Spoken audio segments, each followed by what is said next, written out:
Assalamualaikum warahmatullahi wabarakatuh. Waalaikumsalam warahmatullahi wabarakatuh. Ya, kenapa yang kok bisa orang kan bisa nggak percaya? Masa sih gaji 300.000 bisa beli rumah? Kalau yang Anda tuh waktu itu ditaksir berapa? 25 juta. Enggak, rumah saya itu 17,5 juta cash. 17,5. Kalau cash. cash. Kalau dicicil? Kalau dicicil ya itu mungkin sudah ketemu di atas 25 itu. Nah, 25-an lah. Antara 25 ke 30. Nah, saya 20, ya kan? Jadi kan nggak masuk akal. Dari mana uangnya? Ngumpulin dari gaji? Impossible. Gitu loh. Iya, Pak Sam, berarti kondisi kita dulu ingin punya rumah itu sulit karena penghasilan kecil. Betul. Atau gaji kecil. Sebetulnya sama juga dengan anak-anak kita zaman sekarang. Iya. Yang bagi kita gajinya sudah besar. Tapi kecil juga kalau dibelikan rumah. Dibandingkan dengan harga rumah yang sekarang. Ternyata gajinya juga masih kecil. Masih kecil, sama persoalannya. Iya. Persoalannya belum berubah. Yang berubah tuh harga, nominal. Yang berubah. Persoalan tuh masih sama. Kalau kita mengandalkan gaji, gitu, sampai kapan kita bisa punya rumah itu? Nah, alhamdulillah kan Allah kasih jalan. Anda, saya waktu itu bergerak ya, melintas batas. Iya. Kita melintas dari kungkungan yang kita sehari-hari di sini, kita lewat. Nah, lewat batas itu mencari kerjasama dengan berbagai penerbit. Artinya kita kalau mengandalkan penghasilan gaji saja per bulan sebagai pegawai negeri, itu benar senior kita mengatakan Pak Tarmizi 20 tahun. Antara 15 sampai 20 tahun baru bisa punya rumah. Pegawai negeri itu seperti itu. Nah, kita alhamdulillah kurang 5 tahun. Belum sampai 5 tahun kita kurang 5 tahun kita udah beli rumah. Itu bisa terjadi karena kita keluar dari box. Anda sebut sebagai melintas batas. Ya. Itu ada di konten, ada di buku itu ada. Ya. Jadi Anda melintas batas. Ya. Jadi hidup kita itu kalau terkungkung dengan batas, demarkasi, garis, ya hidup kita akan segitu-gitu aja. Betul. Keberanian, kemampuan untuk melintas batas itulah yang membuat seseorang bisa berubah menjadi lebih baik. Ya. Saya misalnya satu contoh, nanti mungkin yang patah lain lagi. Selain kita bekerja sama dengan penerbit menerbitkan buku, kita kan dapat royalti tuh. Iya. Besar kan royalti itu. Alhamdulillah sekali dapat tuh 5 juta, 10 juta. Bayangkan kalau harga rumah 20 juta, sekali dapat 5 juta, 10 juta, cepat kan? Iya.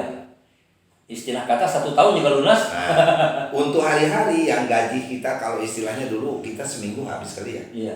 Gaji kita itu kalau kita konsumsi secara irit, secara efisien, hemat gitu, barangkali cuma seminggu kali. Yang 3 minggu kita nggak bisa makan. Iya. Nggak bisa ongkos, nggak bisa segala macam. Iya. Nah, dari mana kita menutup itu? Kalau saya misalnya kan dari kantor pulang sore ngajar, ngajar di Universitas Muhammadiyah kan ya. Nah itu kan honornya itu 4 kali lipat gaji kita. Iya.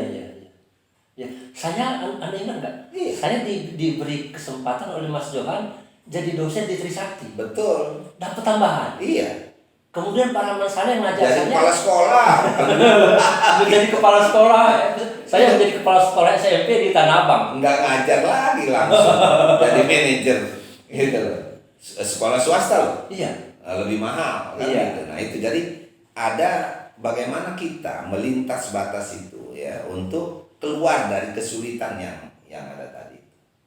Jadi kesulitan kita itu kan pegawai negeri baru dengan gaji yang kecil, tapi ingin punya rumah, ingin pergi haji, ingin punya mobil, ingin segala macam ingin, gitu.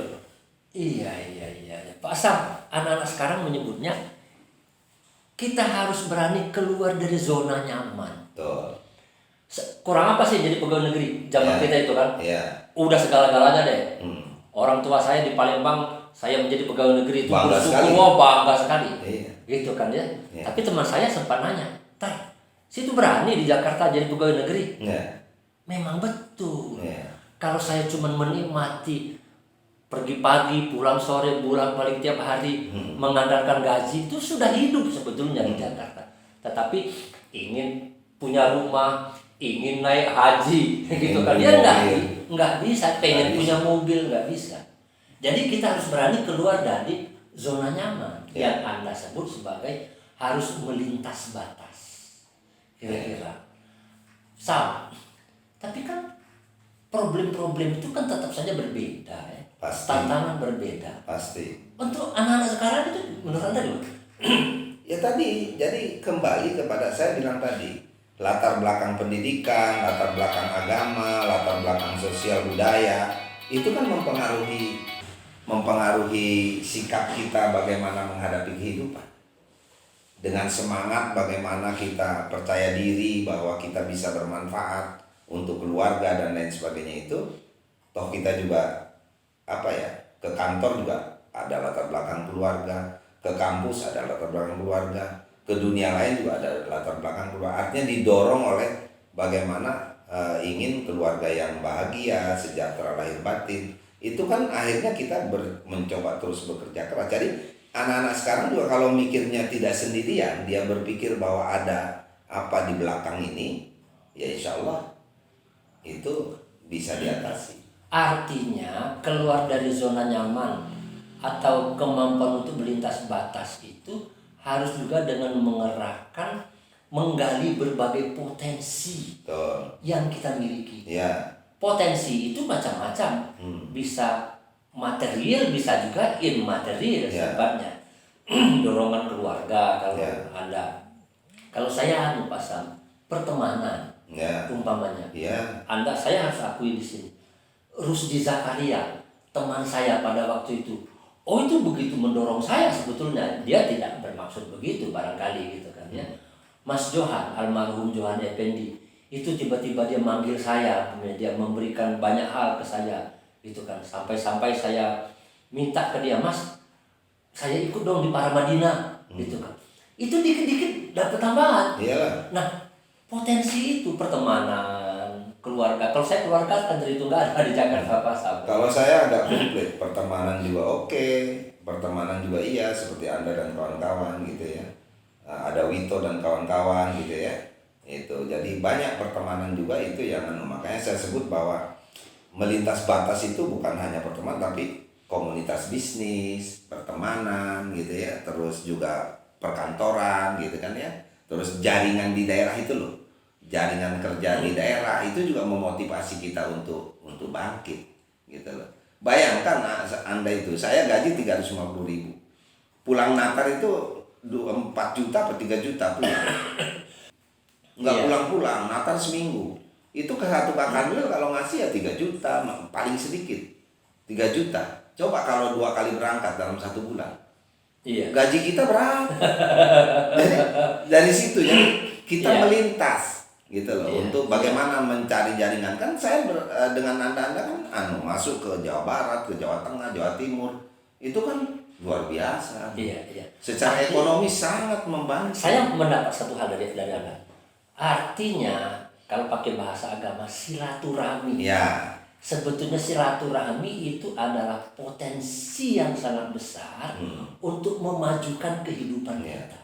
Dalam segala silaturahmi itu panjang umur, murah rezeki. Panjang umur, murah rezeki. Gitu.